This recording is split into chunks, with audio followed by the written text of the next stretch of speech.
NR7, PCSU. Objetivo: esta NR estabelece diretrizes e requisitos para o desenvolvimento do Programa de Controle Médico de Saúde Ocupacional, PCSU, nas organizações, com o objetivo de proteger e preservar a saúde de seus empregados em relação aos riscos ocupacionais, conforme a avaliação de riscos do Programa de Gerenciamento de Risco, PGR, da organização.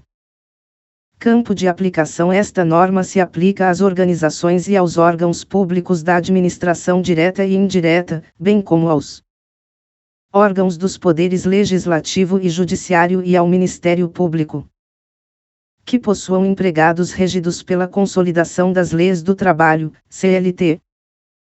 Diretrizes: o PCSU é parte integrante do conjunto mais amplo de iniciativas da organização no campo da saúde de seus empregados, devendo estar harmonizado com o disposto nas demais NR. São diretrizes do PCSU: a. Rastrear e detectar precocemente os agravos à saúde relacionados ao trabalho. B. Detectar possíveis exposições excessivas a agentes nocivos ocupacionais. C. Definir a aptidão de cada empregado para exercer suas funções ou tarefas determinadas. D. Subsidiar a implantação e o monitoramento da eficácia das medidas de prevenção adotadas na organização. E. Subsidiar análises epidemiológicas e estatísticas sobre os agravos à saúde e sua relação com os riscos ocupacionais. F. Subsidiar decisões sobre o afastamento de empregados de situações de trabalho que possam comprometer sua saúde. G. Subsidiar a emissão de notificações de agravos relacionados ao trabalho, de acordo com a regulamentação pertinente. H. Subsidiar o encaminhamento de empregados à Previdência Social. E. Acompanhar de forma diferenciada o empregado cujo estado de saúde possa ser especialmente afetado pelos riscos ocupacionais. J. Subsidiar a Previdência Social nas ações de reabilitação profissional. K. Subsidiar ações de readaptação profissional. L. Controlar da imunização ativa dos empregados, relacionada a riscos ocupacionais, sempre que houver recomendação do Ministério da Saúde.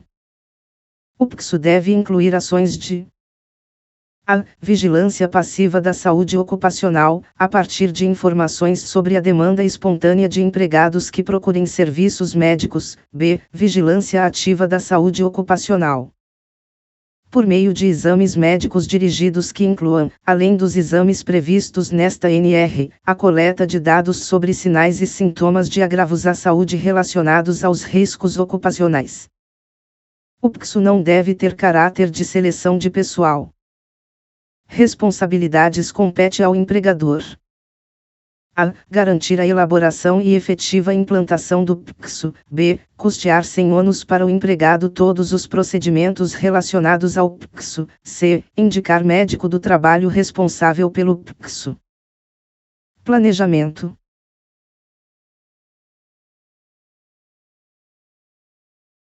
O PCSU deve ser elaborado considerando os riscos ocupacionais identificados e classificados pelo PGR.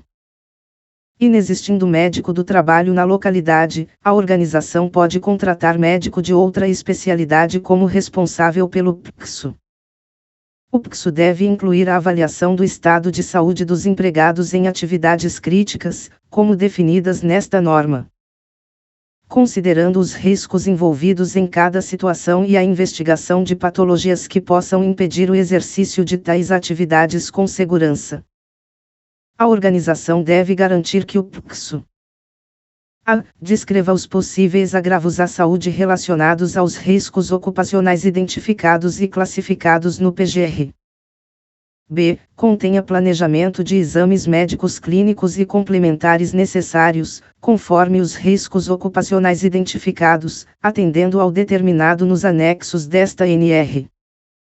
C. Contenha os critérios de interpretação e planejamento das condutas relacionadas aos achados dos exames médicos. D. Seja conhecido e atendido por todos os médicos que realizarem os exames médicos ocupacionais dos empregados, e inclua relatório analítico sobre o desenvolvimento do programa, conforme o subitem 7. 6.2 desta NR. O médico responsável pelo PCSO, caso observe inconsistências no inventário de riscos da organização, deve reavaliá-las em conjunto com os responsáveis pelo PGR. O PCSO deve incluir a realização obrigatória dos exames médicos. A. Admissional. B. Periódico. C. De retorno ao trabalho. D. De mudança de riscos ocupacionais. E. Demissional. Os exames médicos de que trata o subitem 7.5.6 compreendem exame clínico e exames complementares, realizados de acordo com as especificações desta e de outras NR. O exame clínico deve obedecer aos prazos e à seguinte periodicidade. No exame admissional, ser realizado antes que o empregado assuma suas atividades. No exame periódico, ser realizado de acordo com os seguintes intervalos. A. Para empregados expostos a riscos ocupacionais identificados e classificados no PGR e para portadores de doenças crônicas que aumentem a susceptibilidade a tais riscos. 1. A cada ano ou a intervalos menores, a critério do médico responsável. 2.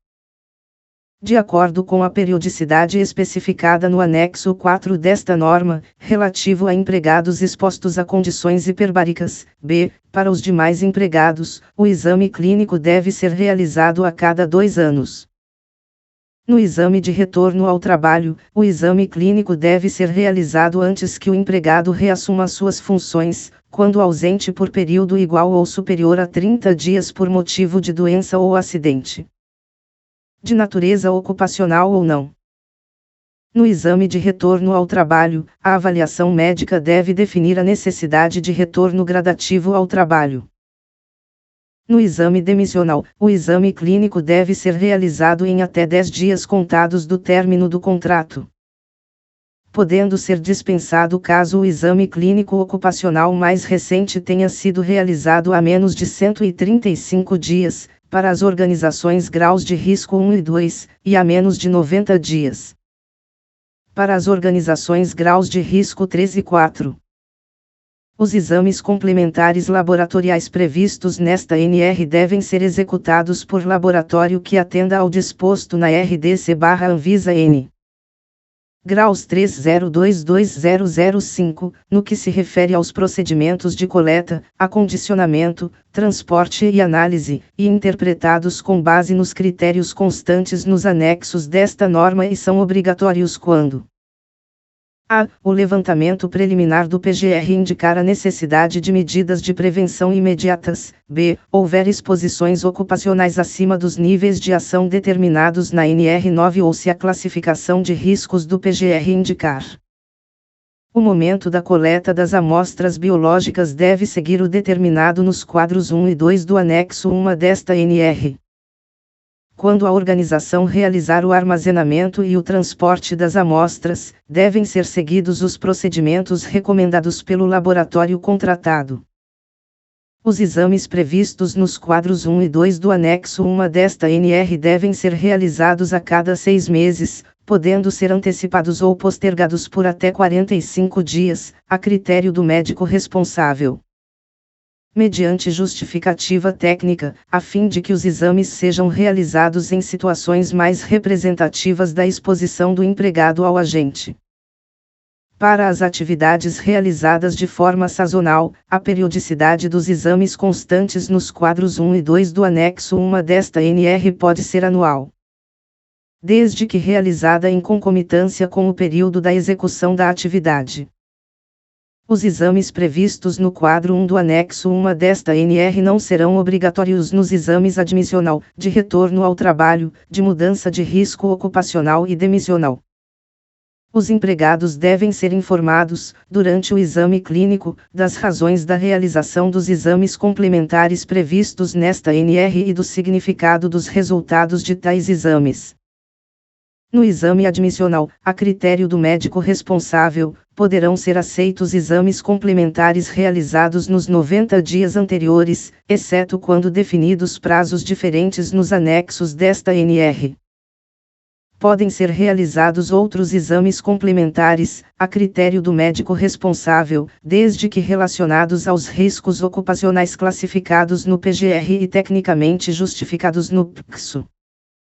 Para cada exame clínico ocupacional realizado, o médico emitirá atestado de saúde ocupacional, ASO, que deve ser comprovadamente disponibilizado ao empregado, devendo ser fornecido em meio físico quando solicitado. O ASO deve conter no mínimo a. Razão social e CNPJ ou CAEP da organização. B. Nome completo do empregado, o número de seu CPF e sua função. C. A descrição dos perigos ou fatores de risco identificados e classificados no PGR que necessitem de controle médico previsto no PCSO, ou a sua inexistência. D. Indicação e data de realização dos exames ocupacionais clínicos e complementares a que foi submetido o empregado, e definição de apto ou inapto para a função do empregado. F. O nome e número de registro profissional do médico responsável pelo PCSO. G. Data, número de registro profissional e assinatura do médico que realizou o exame clínico. A aptidão para trabalho em atividades específicas, quando assim definido em NR e seus anexos, deve ser consignada no ASO. Quando forem realizados exames complementares sem que tenha ocorrido exame clínico, a organização emitirá recibo de entrega do resultado do exame, devendo o recibo ser fornecido ao empregado em meio físico, quando solicitado, sendo verificada a possibilidade de exposição excessiva a agentes listados no quadro 1 do anexo 1 desta NR. O médico do trabalho responsável pelo PCSO deve informar o fato aos responsáveis pelo PGR para reavaliação dos riscos ocupacionais e das medidas de prevenção. Constatada ocorrência ou agravamento de doença relacionada ao trabalho ou alteração que revele disfunção orgânica por meio dos exames complementares do quadro 2 do anexo 1. Dos demais anexos desta NR ou dos exames complementares incluídos com base no subitem 7.5. 18 da presente NR, caberá à organização, após informada pelo médico responsável pelo PCSO, a. Emitir a comunicação de acidente do trabalho, CAT. B. Afastar o empregado da situação, ou do trabalho, quando necessário. C. Encaminhar o empregado à Previdência Social, quando houver afastamento do trabalho superior a 15 dias, para avaliação de incapacidade e definição da conduta previdenciária. D. Reavaliar os riscos ocupacionais e as medidas de prevenção pertinentes no PGR. O empregado, em uma das situações previstas nos subitens 7.5.19.4 ou 7.5.19.5, deve ser submetido a exame clínico e informado sobre o significado dos exames alterados e condutas necessárias. O médico responsável pelo PCSO deve avaliar a necessidade de realização de exames médicos em outros empregados sujeitos às mesmas situações de trabalho.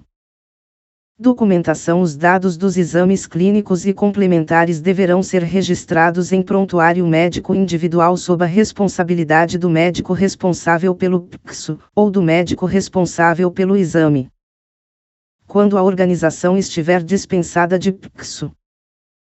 O prontuário do empregado deve ser mantido pela organização, no mínimo, por 20 anos após o seu desligamento, exceto em caso de previsão diversa constante nos anexos desta NR.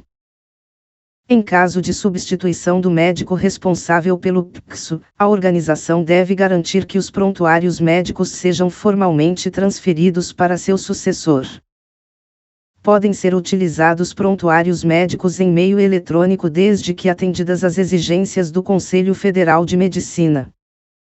O médico responsável pelo PCSO deve elaborar relatório analítico do programa, anualmente, considerando a data do último relatório, contendo, no mínimo, a. O número de exames clínicos realizados.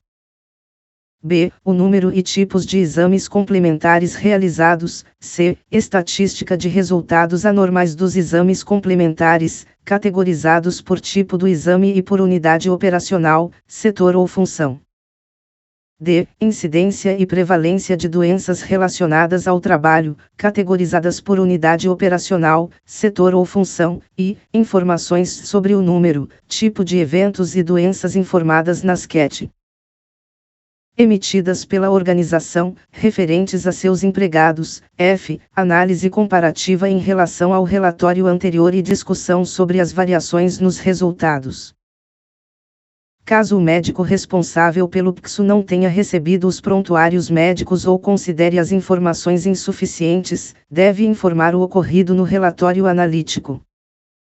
O relatório analítico deve ser apresentado e discutido com os responsáveis por segurança e saúde no trabalho da organização, incluindo a CIPA, quando existente. Para que as medidas de prevenção necessárias sejam adotadas na organização. As organizações de graus de risco 1 e 2 com até 25 empregados e as organizações de graus de risco 3 e 4 com até 10 empregados podem elaborar relatório analítico apenas com as informações solicitadas nas alíneas A e B. MEI, MI e EPP. As MEI, MI e EPP desobrigadas de elaborar PCSO, de acordo com o subitem 1.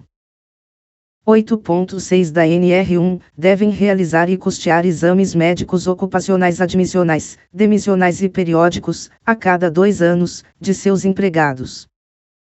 Os empregados devem ser encaminhados pela organização, para realização dos exames médicos ocupacionais, a. Médico do trabalho, ou B. Serviço médico especializado em medicina do trabalho, devidamente registrado.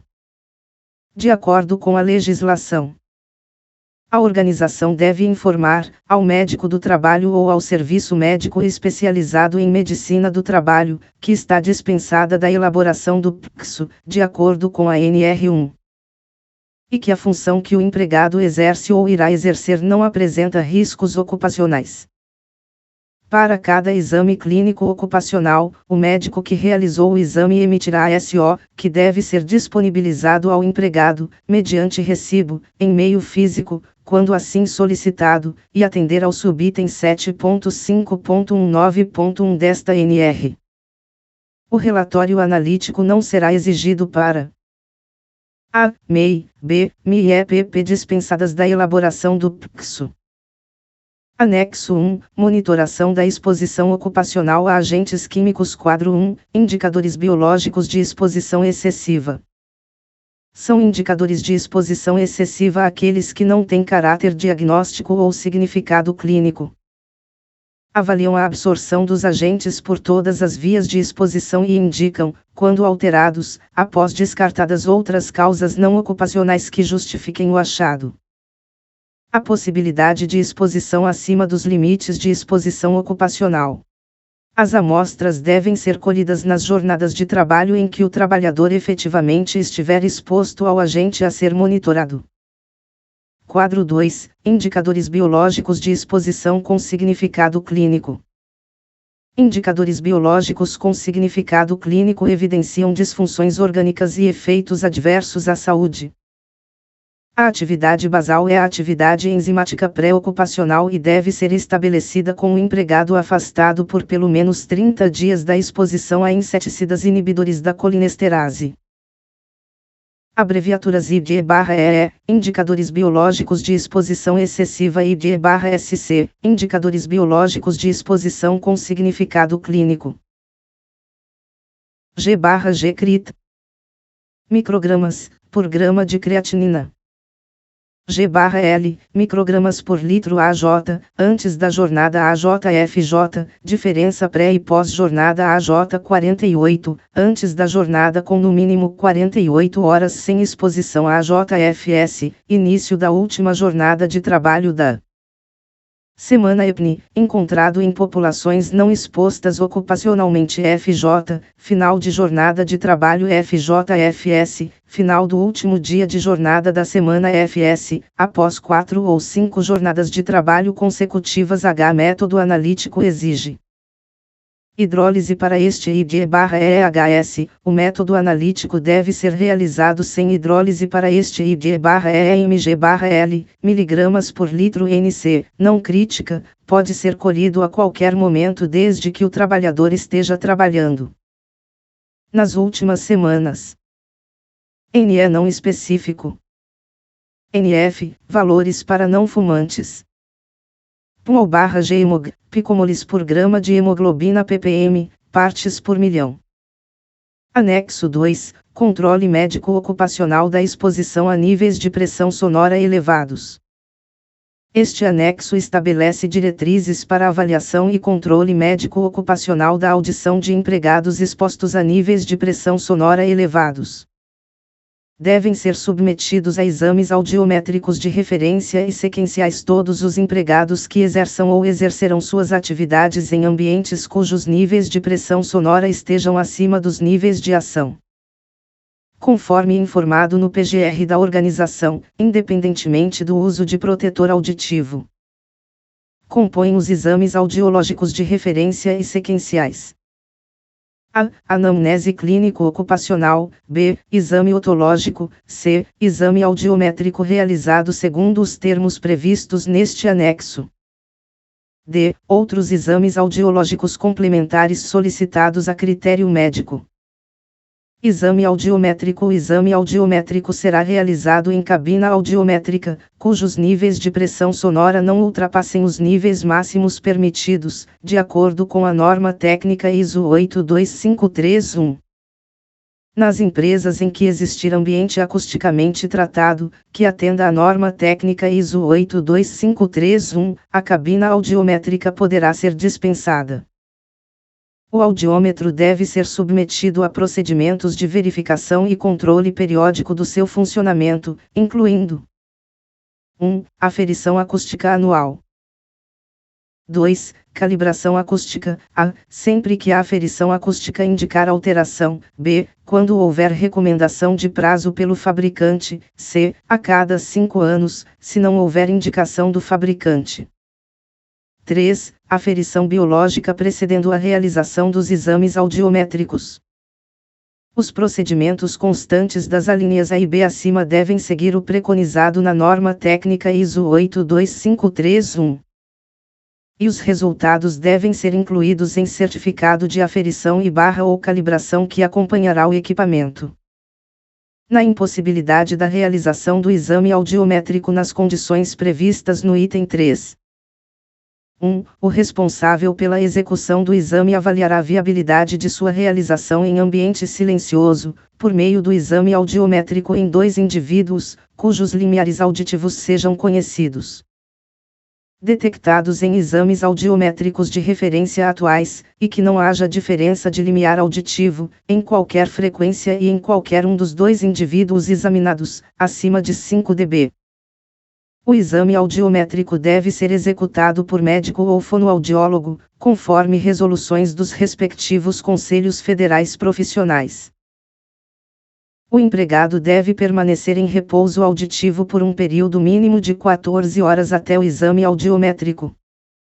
O resultado do exame audiométrico deve ser registrado e conter, no mínimo, a. Nome, idade, CPF e função do empregado, b. Razão social da organização e CNPJ ou CPF, c. Tempo de repouso auditivo cumprido para a realização do exame audiométrico, d. Nome do fabricante, modelo e data da última aferição acústica do audiômetro, e. Traçado audiométrico e símbolo.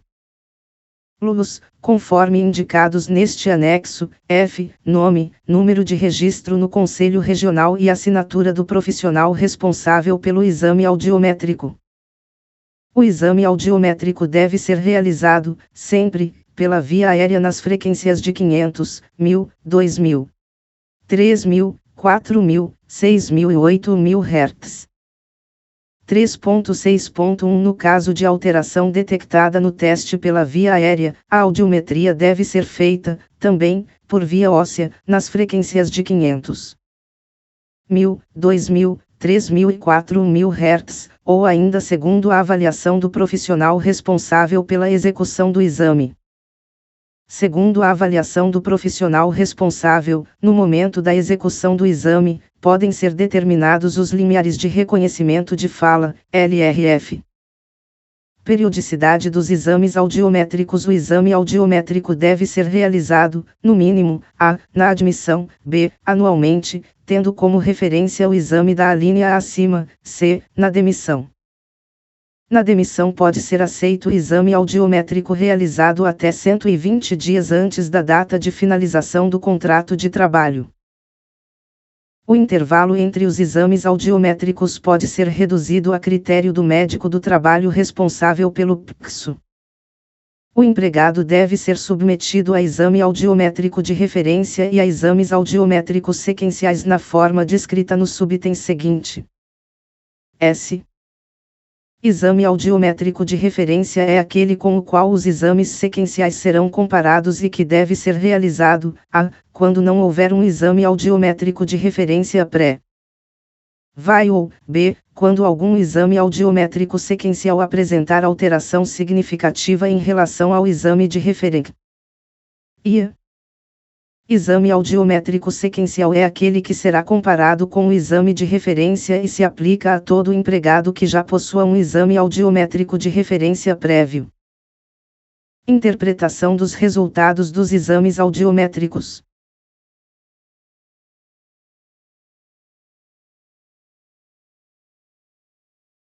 São considerados dentro dos limites aceitáveis, para efeito deste anexo, os casos cujos audiogramas mostram limiares auditivos menores ou iguais a 25 dB em todas as frequências examinadas.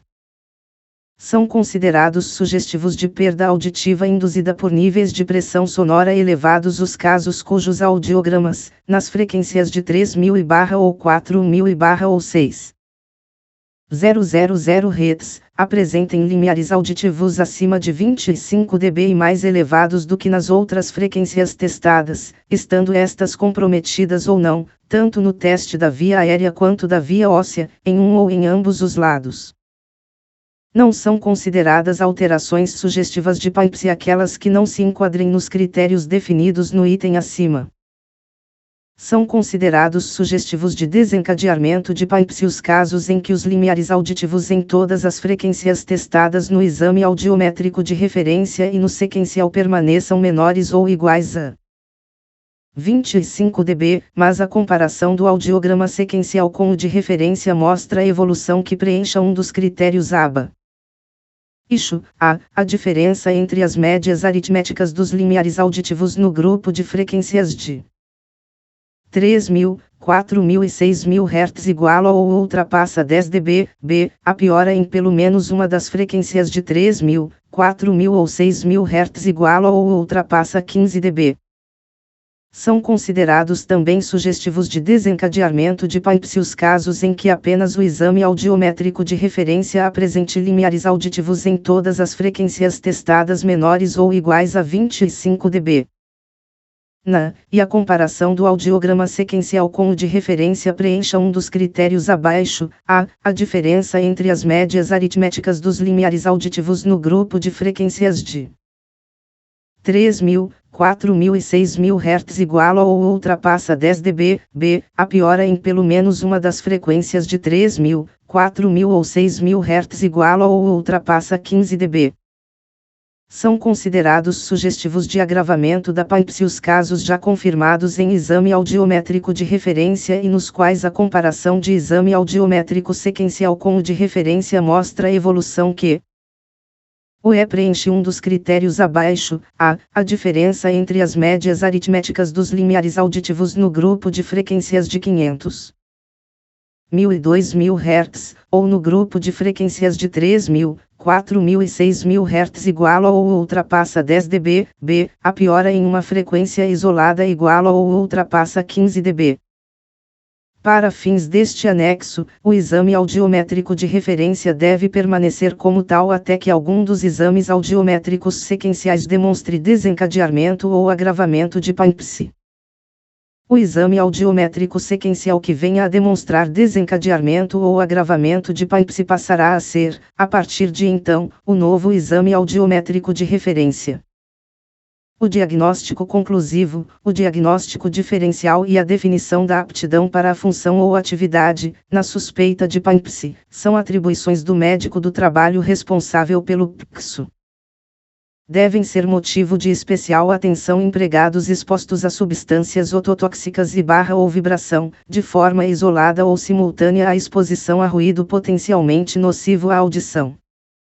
A PANPSE, por si só, não é indicativa de inaptidão para o trabalho, devendo-se levar em consideração na análise de cada caso, além do traçado audiométrico ou da evolução sequencial de exames audiométricos, os seguintes fatores: a história clínica e ocupacional do empregado, b. o resultado da otoscopia e de outros testes audiológicos complementares, c. a idade do empregado, d. os tempos de exposição pregressa e atual a níveis de pressão sonora elevados, e os níveis de pressão sonora a que o empregado está ou esteve exposto no exercício do trabalho. F. A demanda auditiva do trabalho ou da função. G. A exposição não ocupacional a níveis de pressão sonora elevados. H. A exposição ocupacional a outros agentes de risco ao sistema auditivo. I. A exposição não ocupacional a outros agentes de risco ao sistema auditivo. J. A capacitação profissional do empregado examinado. K. Os programas de conservação auditiva aos quais tem ou terá acesso o empregado. Nos casos de desencadeamento ou agravamento de PANPSE, conforme os critérios deste anexo, o médico do trabalho responsável pelo PCSO deve: a. definir a aptidão do empregado para a função. b. incluir o caso no relatório analítico do PCSO. c. participar da implantação, aprimoramento e controle de programas que visem a conservação auditiva e prevenção da progressão da perda auditiva do empregado acometido e de outros expostos a riscos ocupacionais à audição, levando-se em consideração, inclusive, a exposição à vibração e a agentes ototóxicos ocupacionais. D. Disponibilizar cópias dos exames audiométricos aos empregados.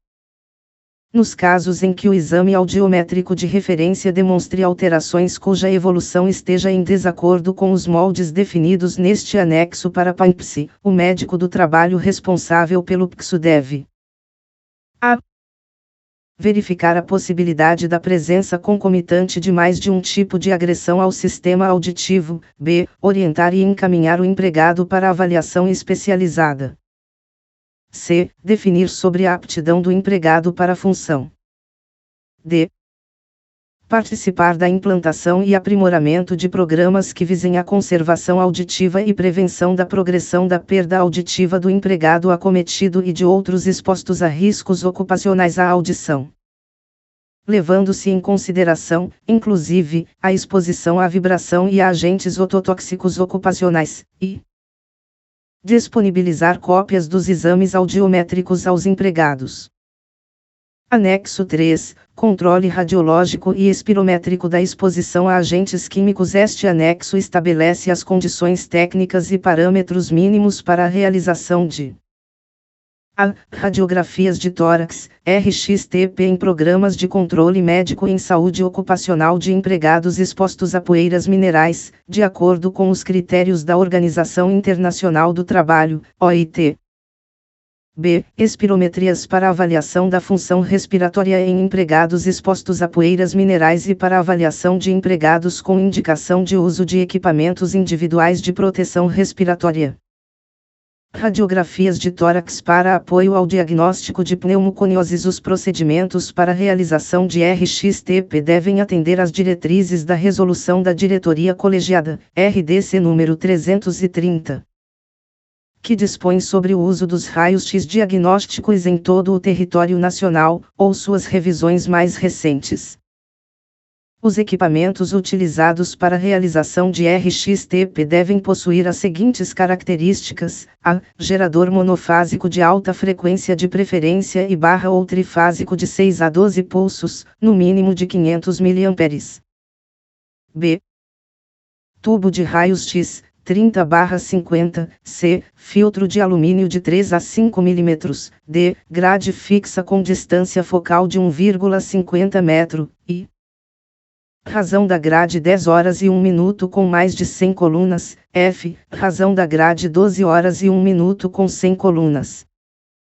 As unidades móveis de raios-x podem utilizar equipamentos de 300 mA desde que o gerador tenha potência mínima de 30 kW. No caso de utilização de equipamentos para RX-TP em unidades móveis, devem ser cumpridas, além do exigido acima, as seguintes condições. A. Dispor de alvará específico para funcionamento da unidade transportável de raios X. B. Ser realizado por profissional legalmente habilitado e sob a supervisão de responsável técnico nos termos da RDC já referida. C. Dispor de laudo técnico emitido por profissional legalmente habilitado, comprovando que os equipamentos utilizados atendem ao exigido neste anexo. A técnica radiológica para RX-TP deve observar os seguintes padrões: 22A, foco fino, B, 100 mA ou 200 mA, C, tempo, 0,01 a 0,02 ou 0,03 segundos, D, constante, 40 ou 50 kV. O processamento dos filmes deve ser realizado por processadora automática e que atenda às exigências dos órgãos ambientais responsáveis. A identificação dos filmes radiográficos utilizados em radiologia convencional deve incluir, no canto superior direito do filme radiográfico, a data da realização do exame, o número de ordem do serviço ou do prontuário do empregado e nome completo do empregado ou as iniciais do nome completo. A leitura radiológica deve ser descritiva e, para a interpretação e emissão dos laudos dos RX-TP, devem ser utilizados, obrigatoriamente, os critérios da OIT na sua revisão mais recente e a coleção de radiografias padrão da OIT. Em casos selecionados, a critério clínico, pode ser realizada a tomografia computadorizada de alta resolução de tórax. As leituras radiológicas devem ser anotadas em folha de leitura radiológica que contenha a identificação da radiografia e do leitor, informações sobre a qualidade da imagem e os itens da classificação. O laudo do exame radiológico deve ser assinado por um ou mais de um, em caso de múltiplas leituras, dos seguintes profissionais: A. Médico radiologista com título de especialista ou registro de especialidade no Conselho Regional de Medicina e com qualificação ou certificação em leitura radiológica das pneumoconioses, classificação radiológica da OIT, por meio de curso/módulo específico. B. Médicos de outras especialidades, que possuam título ou registro de especialidade no Conselho Regional de Medicina em Pneumologia, Medicina do Trabalho ou Clínica Médica e que possuam qualificação ou certificação em leitura radiológica das pneumoconioses, classificação radiológica da OIT, por meio de curso/módulo específico. As certificações são concedidas por aprovação nos exames do National Institute for Occupational Safety and Health, NIOSH, ou pelo exame AirPneumo, sendo que, em caso de certificação concedida pelo exame do NIOSH, o profissional também pode ser denominado leitor B. Sistemas de radiologia digital do tipo CR ou Doutor podem ser utilizados para a obtenção de imagens radiológicas do tórax para fins de interpretação radiológica da OIT. Os parâmetros físicos para obtenção de RX-TP de qualidade técnica adequada, utilizando-se equipamentos de radiologia digital, devem ser similares aos da radiologia convencional. A identificação dos filmes digitais deve conter, no mínimo, a data da realização do exame, número de ordem do serviço ou do prontuário do paciente e nome completo do paciente ou as iniciais do nome completo. A interpretação radiológica de radiografias digitais deve seguir os critérios da OIT. Imagens geradas em sistemas de radiologia digital e transferidas para monitors só podem ser interpretadas com as radiografias padrão em monitor anexo. Os monitors utilizados para a exibição da radiografia a ser interpretada e das radiografias padrão devem ser de qualidade diagnóstica, possuir resolução mínima de 3 megapixels e 21 de exibição diagonal por imagem. Imagens digitais impressas em filmes radiológicos devem ser interpretadas com as radiografias padrão em formato impresso, em negatoscópios. Não é permitida a interpretação de radiografias digitais, para fins de classificação radiológica da OIT, nas seguintes condições: A. Radiografias em manniters comparadas com as radiografias padrão em negatoscópio, ou o inverso. B. Radiografias digitais impressas em filmes radiológicos com reduções menores do que 2/3 do tamanho original. C. Radiografias digitais impressas em papel fotográfico. D. Imagens originadas no sistema de radiografia convencional que foram digitalizadas por scanner e, posteriormente, impressas ou exibidas em tela. Os serviços que ofertem radiologia digital devem assegurar a confidencialidade dos arquivos eletrônicos e de dados dos trabalhadores submetidos a RxTP admissionais, periódicos e demissionais. Para fins da classificação radiológica da OIT, por meio de procedimentos técnicos e administrativos adequados. Imagens obtidas por sistemas digitais devem ser armazenadas nos seguintes formatos: a. Impressas em filmes radiológicos cuja redução máxima seja equivalente a 2/3 do tamanho original. Ou B. Em mídia digital, gravadas em formato de COM e acompanhadas de visualizador de imagens radiológicas. A guarda das imagens deve ter sua responsabilidade definida e documentada. São responsáveis pela guarda o médico do trabalho responsável pelo PCSU, no caso de a empresa possuir serviço próprio, o responsável pelo serviço de radiologia. A guarda das imagens refere-se às radiografias de cunho ocupacional, admissionais, periódicas e demissionais, bem como a eventuais radiografias cujas alterações sejam suspeitas ou atribuíveis à exposição ocupacional. 2.16 O tempo de guarda dos exames deve obedecer aos critérios definidos na NR 07. Quadro 1. Periodicidade dos exames radiológicos para empregados expostos a sílica e asbesto. Quadro 2. Periodicidade dos exames radiológicos, após o término do contrato de trabalho, para empregados expostos ao asbesto. Cabe ao empregador, após o término do contrato de trabalho envolvendo exposição ao asbesto, disponibilizar a realização periódica de exames médicos de controle durante, no mínimo, 30 anos. Sem custos aos trabalhadores. Estes exames, incluindo raios-x de tórax, devem ser realizados com a seguinte periodicidade: a cada 3 anos para trabalhadores com período de exposição até 12 anos. B. A cada 2 anos para trabalhadores com período de exposição de mais de 12 a 20 anos. C. Anual para trabalhadores com período de exposição superior a 20 anos. 25. O trabalhador receberá, por ocasião da demissão e retornos posteriores, comunicação da data e local da próxima avaliação médica. Quadro 3. Poeiras contendo partículas insolúveis ou pouco solúveis de baixa toxicidade e não classificadas de outra forma. Espirometrias ocupacionais. Os empregados expostos ocupacionalmente a poeiras minerais e empregados com indicação de uso de equipamentos individuais de proteção respiratória devem ser submetidos à espirometria. Nos exames médicos admissional e periódicos a cada 2 anos. No caso de constatação de espirometrias com alterações, independentemente da causa, a periodicidade deve ser reduzida para anual ou inferior, a critério médico. Nos exames pós-demissionais em empregados expostos ao asbesto, a periodicidade da espirometria deve ser a mesma do exame radiológico.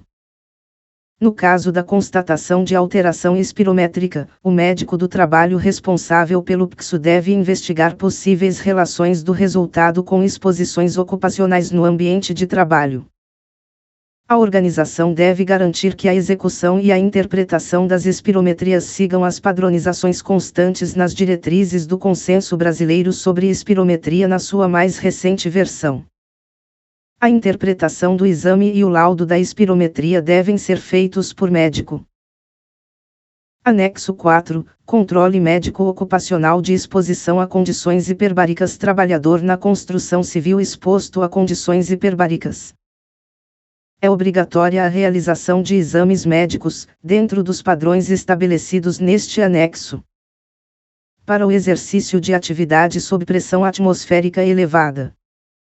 Os exames médicos para trabalhadores candidatos a trabalho em pressões hiperbáricas deverão ser avaliados por médico qualificado.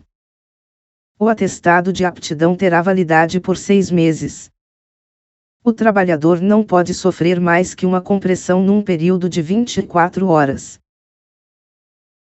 Profissionais que realizem liberação de base dentro dos tubulões de ar comprimido em jornadas de curta duração, de até 30 minutos, podem ser submetidos a mais de uma compressão em menos de 24 horas e até ao máximo de 3 compressões. O trabalhador não pode ser exposto a pressão superior a 4,4 atm, exceto em caso de emergência, sob supervisão direta do médico qualificado.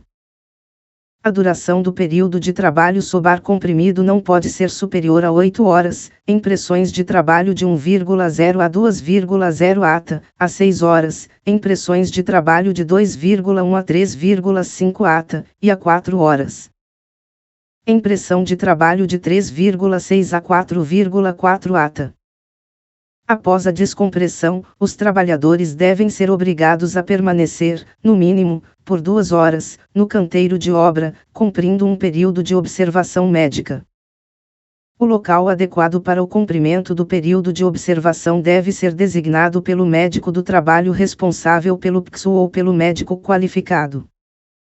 O médico qualificado deve manter disponibilidade para contato enquanto houver trabalho sob ar comprimido, sendo que, em caso de acidente de trabalho, deve ser providenciada assistência, bem como local apropriado para atendimento médico.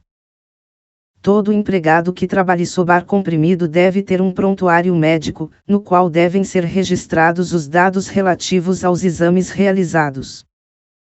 Em caso de ausência ao trabalho por mais de 15 dias ou afastamento por doença, o empregado, ao retornar, deve ser submetido a novo exame médico, com emissão de ASO.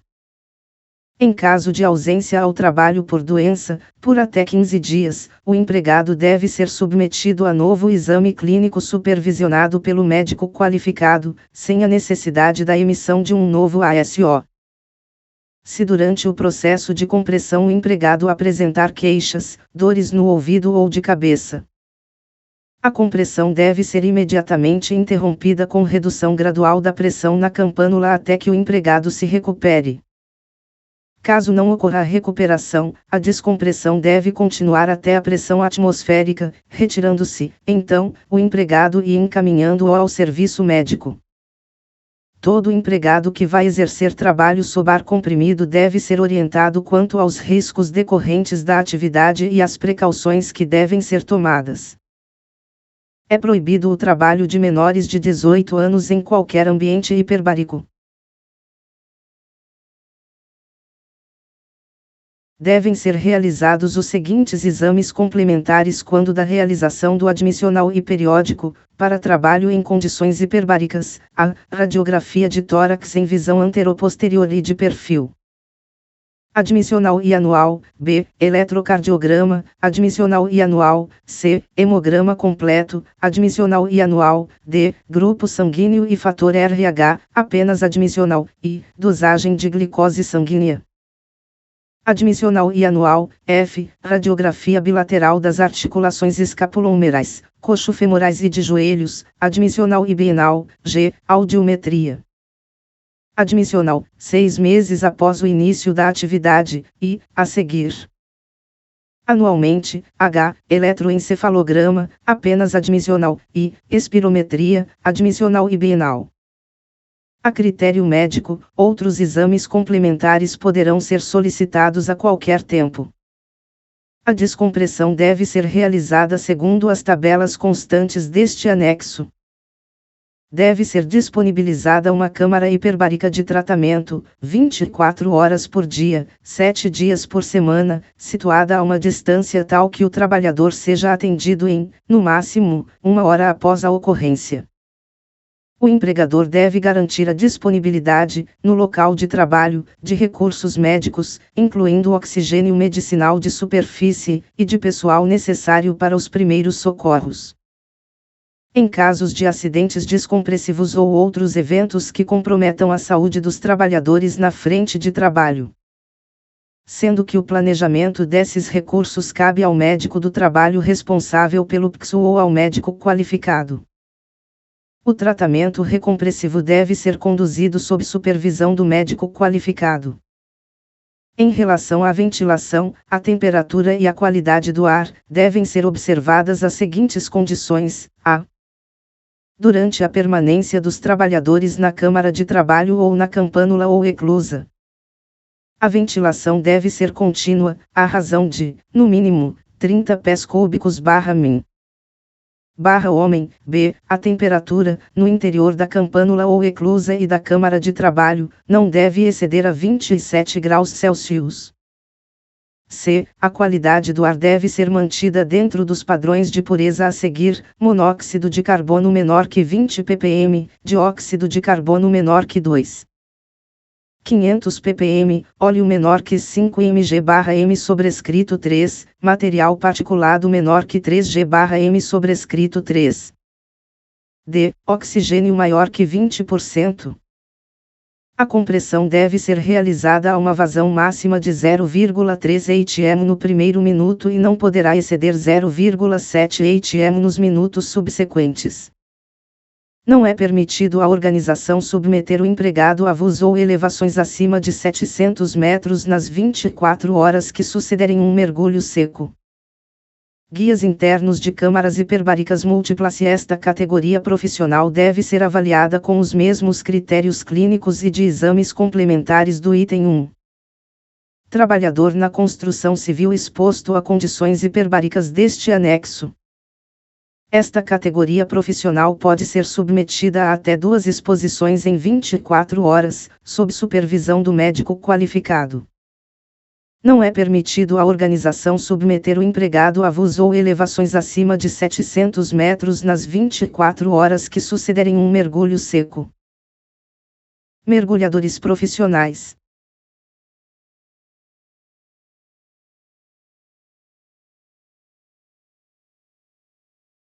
Para mergulho profissional, as atividades devem ser acompanhadas e orientadas por médico qualificado com conhecimento de fisiologia de mergulho, escolha de misturas gasosas, diagnóstico e tratamento de doenças e acidentes ligados ao mergulho.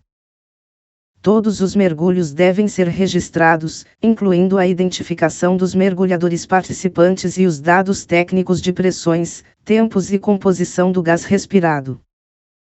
Nos mergulhos em que se utilize mistura gasosa diferente do ar, devem ser obedecidas medidas específicas para evitar enganos, troca de cilindros e erros na execução de paradas de descompressão. Os exames médicos ocupacionais dos empregados em mergulho profissional devem ser realizados, a. por ocasião da admissão, b. a cada 6 meses, para todo o pessoal em efetiva atividade de mergulho.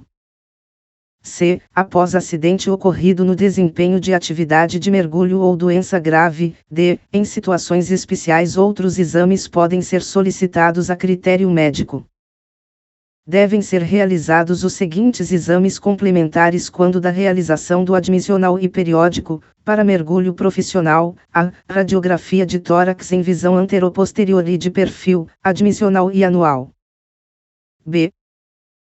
Eletrocardiograma ou teste ergométrico de esforço, a critério médico, anual. C. Ecocardiograma, apenas admissional. D. Teste ergométrico de esforço, admissional. I. Hemograma completo, admissional e anual. F. Grupo sanguíneo e fator RH, apenas admissional. G. Dosagem de glicose sanguínea, admissional e anual. H. Radiografia bilateral das articulações escapulohumerais, coxofemorais e de joelhos, admissional e bienal. Que poderão ser substituídos, a critério médico, por ressonância nuclear magnética ou tomografia computadorizada. I. Audiometria, admissional, 6 meses após o início da atividade e, a seguir, anualmente. J. Eletroencefalograma. Admissional. K. Espirometria, admissional e bienal. L. Acuidade visual, admissional e anual. A critério médico, outros exames complementares e pareceres de outros profissionais de saúde podem ser solicitados a qualquer tempo. É vedada a atividade de mergulho para gestantes e lactantes.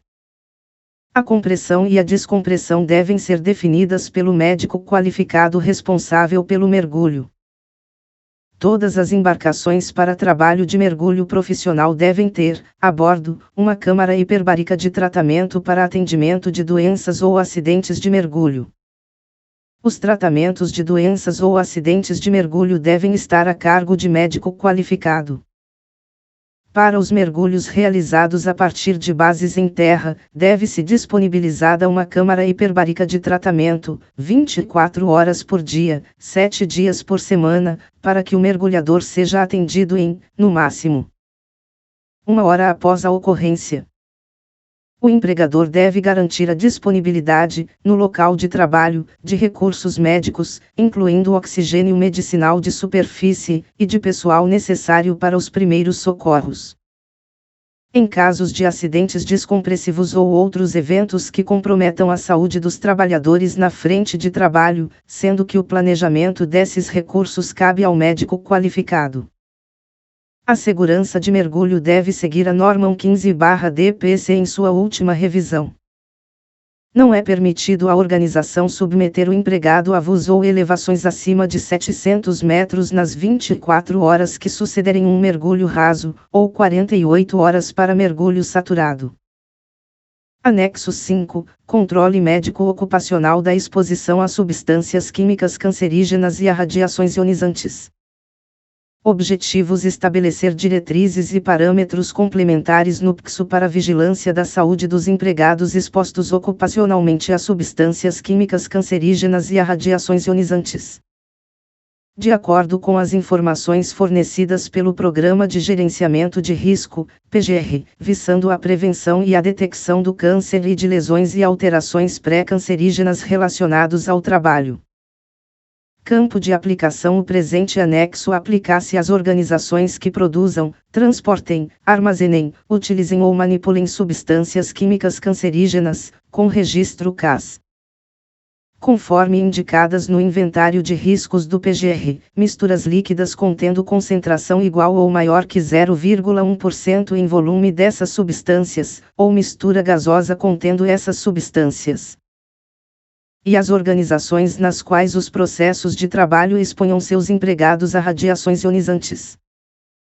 Diretrizes: o médico do trabalho responsável deve registrar no PCSU as atividades e funções na organização com exposição ocupacional a radiações ionizantes e a substâncias químicas cancerígenas identificadas e classificadas no PGR. O médico responsável pelo PCSU deve orientar os médicos que realizam o exame clínico desses empregados sobre a importância da identificação de lesões e alterações clínicas ou laboratoriais que possam estar relacionadas à exposição ocupacional a substâncias químicas cancerígenas e a radiações ionizantes. Substâncias químicas cancerígenas: os prontuários médicos dos empregados expostos a substâncias químicas cancerígenas devem ser mantidos por período mínimo de 40 anos após o desligamento do empregado. Os exames complementares para os empregados expostos a agentes químicos cancerígenos, conforme informado no PGR da organização, são obrigatórios quando a exposição ocupacional estiver acima de 10% dos limites de exposição ocupacional, ou quando não houver avaliação ambiental. E devem ser executados e interpretados com base nos critérios constantes nesta NR. Benzeno: as ações de vigilância da saúde dos empregados expostos a benzeno devem seguir o disposto na Instrução Normativa número 2, da SSST/Ministério do Trabalho, e na Portaria de Consolidação número 5, do Ministério da Saúde. Radiações ionizantes: os empregados devem ser avaliados, no exame médico admissional, de retorno ao trabalho ou de mudança de risco, quanto à sua aptidão para exercer atividades em áreas controladas ou supervisionadas. De acordo com as informações do PGR e a classificação da Comissão Nacional de Energia Nuclear, CNEM, para áreas de trabalho com radiação ou material radioativo. A informação sobre aptidão ou inaptidão para exercer atividade com exposição à radiação ou material radioativo deve ser consignada no ASO do empregado. No caso de exposição ocupacional acima do limite de dose anual de radiação ionizante, efetiva ou equivalente, deve ser realizada nova avaliação médica do empregado para definição sobre a sua continuidade na atividade. quando deve ser emitido novo ASO. No caso de exposição ocupacional acidental a níveis elevados de radiação ionizante, deve ser realizada nova avaliação médica, com coleta de hemograma completo imediatamente e 24 horas após a exposição. Os prontuários médicos dos empregados expostos a radiações ionizantes devem ser mantidos até a data em que o empregado completará 75 anos e, pelo menos, por período mínimo de 30 anos após o desligamento do empregado. Glossário ATA, abreviação de atmosfera de pressão absoluta. Unidade de pressão que considera a pressão manométrica e a pressão atmosférica ambiente. Atividades críticas, aquelas que exijam avaliação médica específica para definir a aptidão do empregado. Câmara hiperbárica de tratamento, câmara que, independentemente da câmara de trabalho, é usada para tratamento de indivíduos que adquiram doença descompressiva ou embolia e é diretamente supervisionada por médico qualificado, constitui vaso de pressão para ocupação humana, VPO, do tipo multipaciente. Câmara de superfície, uma câmara hiperbárica especialmente projetada para ser utilizada na descompressão dos mergulhadores, requerida pela operação ou pelo tratamento hiperbárico. Câmara de trabalho, espaço ou compartimento com pressão superior à pressão atmosférica, onde o trabalho é realizado. Câmara submersível de pressão atmosférica, câmara resistente à pressão externa, especialmente projetada para uso submerso, na qual os seus ocupantes permanecem submetidos à pressão atmosférica. Campânula, câmara através da qual o trabalhador passa do ar livre para a câmara de trabalho do tubulão e vice-versa. O termo é utilizado nos trabalhos em tubulões de ar comprimido e define a câmara onde o trabalhador permanece aguardando enquanto a pressão é aumentada no início da atividade laboral, e onde a pressão é diminuída no final da atividade laboral. Descompressão, o conjunto de procedimentos, por meio do qual um mergulhador elimina do seu organismo o excesso de gases inertes absorvidos durante determinadas condições hiperbáricas, sendo tais procedimentos absolutamente necessários no seu retorno à pressão atmosférica.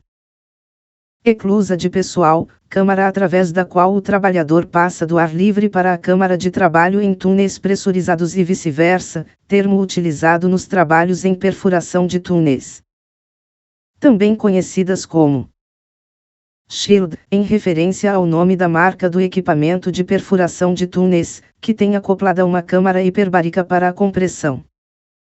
É a câmara onde o trabalhador aguarda enquanto a pressão é aumentada no início da atividade laboral, e onde a pressão é diminuída no final da atividade laboral. Encarregado de ar comprimido, profissional treinado e conhecedor das técnicas empregadas nos trabalhos em condições hiperbáricas.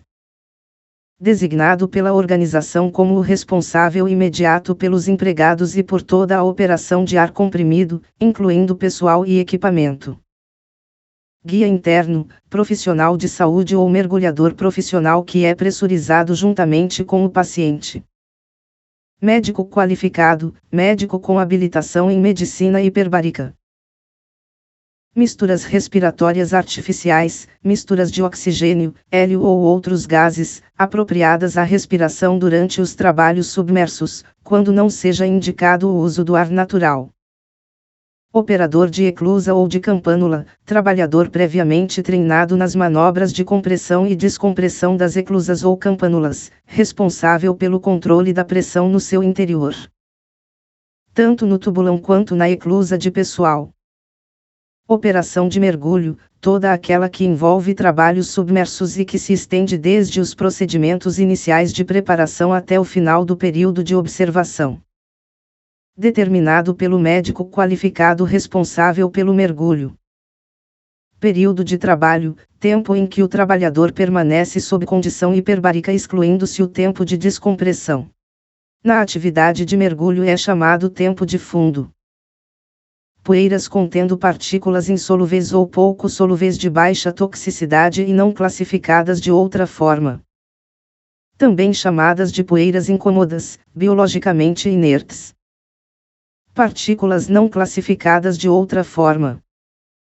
PNOC que, quando inaladas em quantidades excessivas, podem contribuir para doenças pulmonares. Pressão máxima de trabalho, PMT, a maior pressão de ar a qual o trabalhador é exposto durante sua jornada de trabalho. Esta pressão é aquela que deve ser considerada na programação da descompressão. Trabalhos sob ar comprimido, os efetuados em ambientes onde o trabalhador é obrigado a suportar pressões maiores que a atmosférica, e onde se exige cuidadosa descompressão. De acordo com padrões técnicos estabelecidos. Tratamento recompressivo, tratamento de emergência em câmara hiperbárica multipaciente. Realizado ou supervisionado exclusivamente por médico qualificado e acompanhado diretamente por guia interno junto ao paciente. Tubulão de ar comprimido, equipamento para fundações com estrutura vertical, que se estende abaixo da superfície da água ou solo, no interior da qual os trabalhadores devem penetrar. Entrando pela campânula, para uma pressão maior que a atmosférica. A atmosfera pressurizada opõe-se à pressão da água e permite trabalho em seu interior.